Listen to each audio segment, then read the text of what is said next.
Good morning, team. Thank you for jumping on another episode of my Take Flight Weekly, episode number 306. This is going to be my final Take Flight Weekly published here in 2025. And I want to bring you a topic that has been brewing for a couple of months.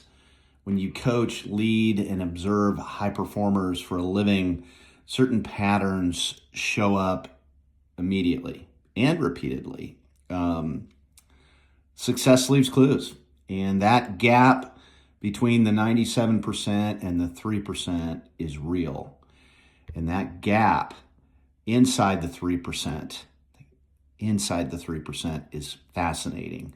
This week, I want to break down the 10 characteristics that consistently show up in the top 10% of ELPs, which is, ELPs is the top 3%.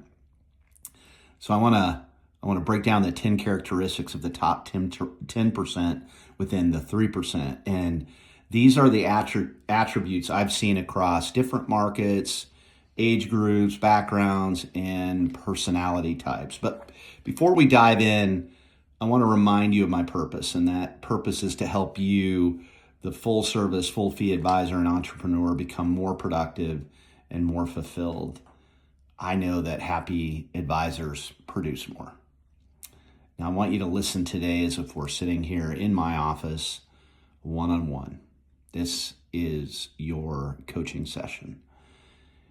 In the most recent episode of Take Flight Weekly, number 305, I discussed kind of the 10 things that I learned in 2025, those 10 patterns that separate the 3% from the 97%. I don't know that I necessarily learned it in 2025. A lot of them were validations.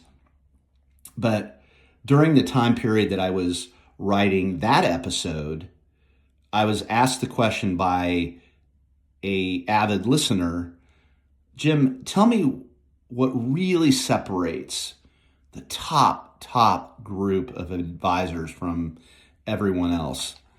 And so I said, that sounds like a Take Flight Weekly. And so when I finished up 305, I just kept writing. And the goal was to take just a few days again of thinking time to answer that very specific question. I was curious myself. I was able to answer her question when she brought it up, kind of off the cuff, but I really needed to put some time into it. So I thought about, I thought about the private conversations I've had with top advisors this year. I've studied the wins and the failures. I've connected the dots from coaching calls, team meetings, top producer panels, and those quiet one-on-one conversations that I have with that group again being the super achievers. What showed up in that notes app when I was done wasn't really overly complicated, honestly. It was honest, it was consistent amongst this group. And when you do this long enough, you stop chasing these secrets, right? That everybody, all the shiny things that everybody's out there selling, and you start to look for the truth. What is the truth? Success leaves clues. Super achievers are not lucky. They are not superhuman. They are not writing trends. They are operating from high performance characteristics that really tend to compound naturally. They lean into certain instincts and disciplines that others avoid. They build their lives differently. They think differently. They qualify opportunities differently. They navigate pressure differently. And out of that, patterns emerge. Success leaves clues. So for the sake of clarity, again, I want to remind you that 97% of brokers, agents, and advisors within the world of real estate brokerage are just trying to find ideas and options that can help them grow their business. Or maybe not. It's just they're going from deal to deal and They default to paying the bills. Not every single one of them, but you know, you know what I'm talking about. You look around the industry and you understand exactly what I'm talking about. And in many cases, they do go from running a hobby to building a business. Okay. And so I created Take Flight to help as many people go from 97% to the 3%. That's really, that is really the reason that I built Take Flight and I do this podcast every week.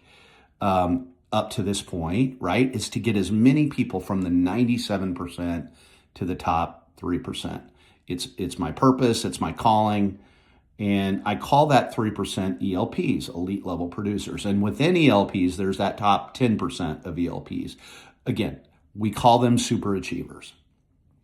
And that group is what I was asked the question about. What's different? What do they do? And if, and if you've noticed my writing, I always create lists of 3, 5, 7, 10, and 15. And in this episode, I came up with 10 characteristics of super achievers. And this list is not meant to impress you. It's meant to give you awareness and to educate you. And if you hear yourself in one or two of these characteristics, you are on a good path. If you hear yourself in most of them, you are probably already producing at a very high level. And if you hear yourself in all of them, then you are operating in rarefied air. You are a super achiever. So let me take you through these 10 characteristics, okay? Number 1, something drives them. They often cannot pinpoint the origin of their drive. Many are fueled by recognition or the desire to prove something to someone or themselves. It is not always money, it is deeper. It is common for them to operate with unconscious competence. This is the 4th and highest stage of mastery and skill development. It describes the point where a person performs a task or tasks at elite levels without having to even think about each step. The skill becomes automatic. The execution feels effortless to others. Yet it is built on years of repetition, refinement, and lived experience. This is where many of this group operate. Okay, they've done it so many times, it's built into their DNA. Number 2, they're borderline obsessed with winning. And when I talk about winning is what winning means to them. Okay, not necessarily a competition. They have learned the fine line between healthy obsession and destructive obsession. And they possess a gear that most people do not have or care to have. Number 3, they built a powerful network. 90% or more of their business is driven by referrals, introduction, and repeat business inside their top 100 and their private client lists. Okay. Number 4, they care deeply about their clients, yet struggle with boundaries. Their empathy is strength, but it becomes a liability without having structure and boundaries. That's really, truly the biggest battle. Finding that boundary line is one of the final steps before 30,000 feet. 30,000 feet is that final stage of mastery, right in line with the Take Flight metaphors. You get to 30,000 feet, you pull the engines back and you're going at hyperspeed and, everything feels easy. Number 5, they are risk takers who constantly and consistently invest in themselves. Not every investment pays off, but they fail forward. They keep placing bets on themselves. Number 6, they are high D, high I, or a combination of both on disc. Now, I would say the majority are here. Not saying everybody. I'm actually a high S, high C, motivated by financial gain and success. But I do everything through processes primarily. But in most cases, these super high achievers, okay, super achievers are high D, high I on the disc. most super achievers do not love details. They have to hire the S's and C's, which are, again, personality types, to manage their details. Okay? Tony Robbins is 100% high D, 100% high I, and he has to hire S's and C's to manage his life and his businesses.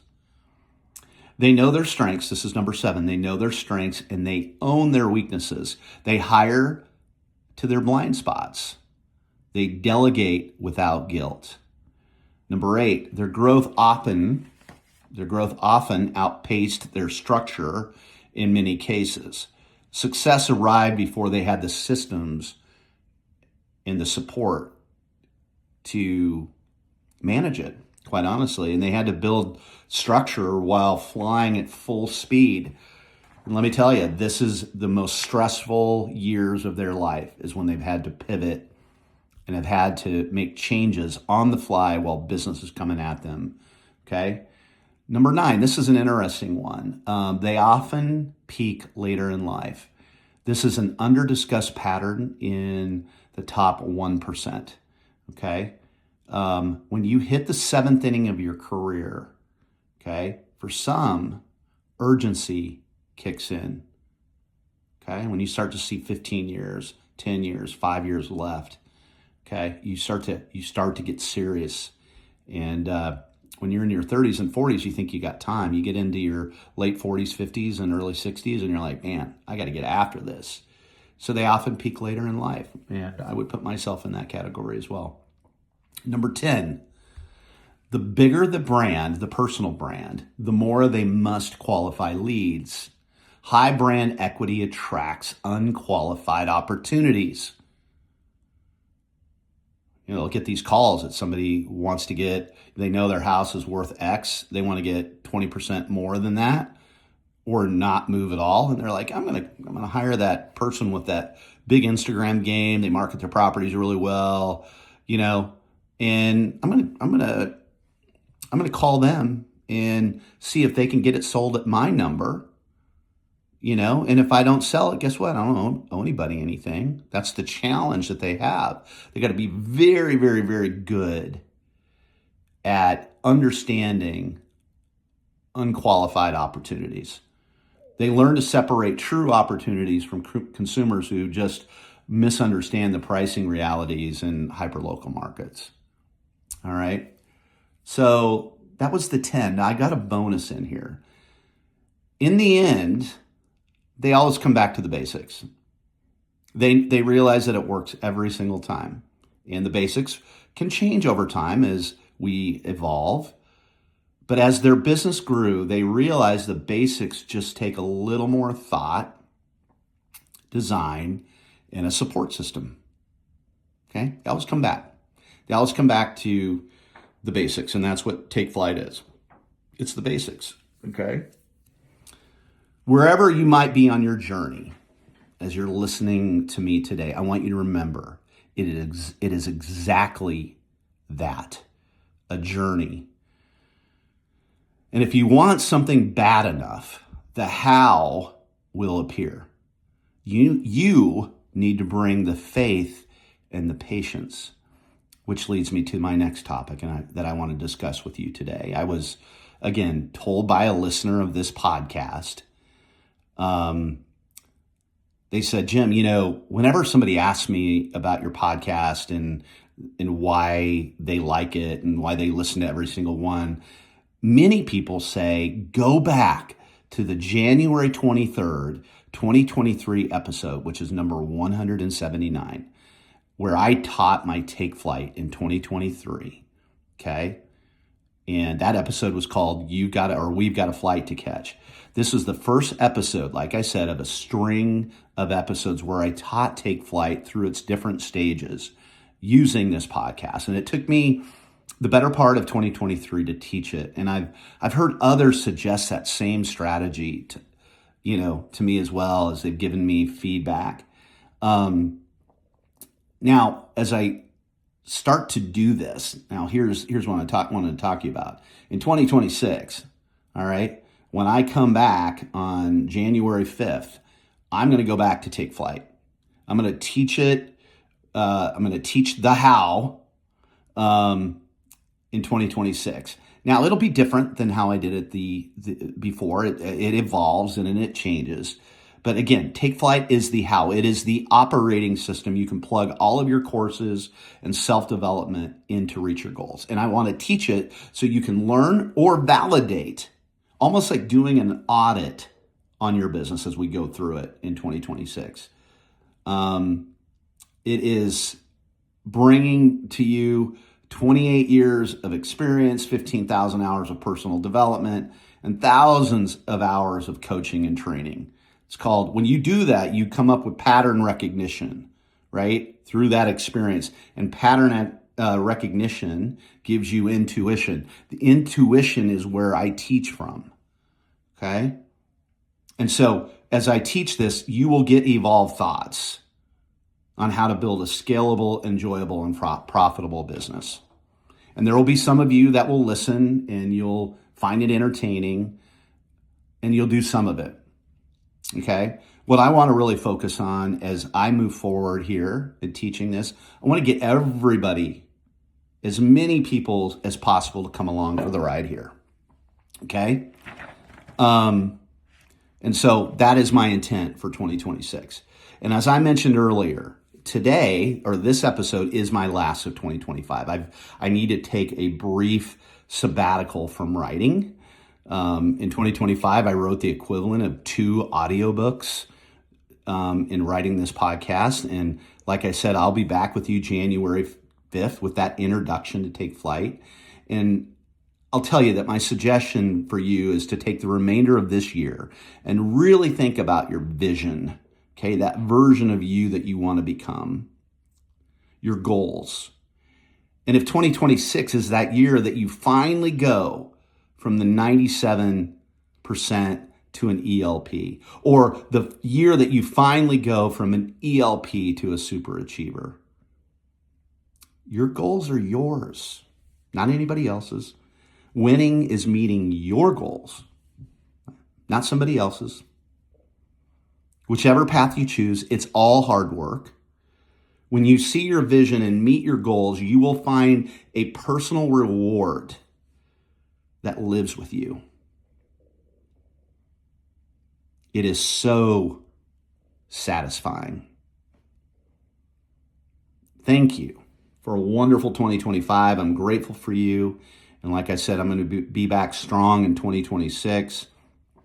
And if you feel like this Take Flight resonated with you and you have others that want to be involved in 2026, send it to my Instagram at Ask Jim Miller.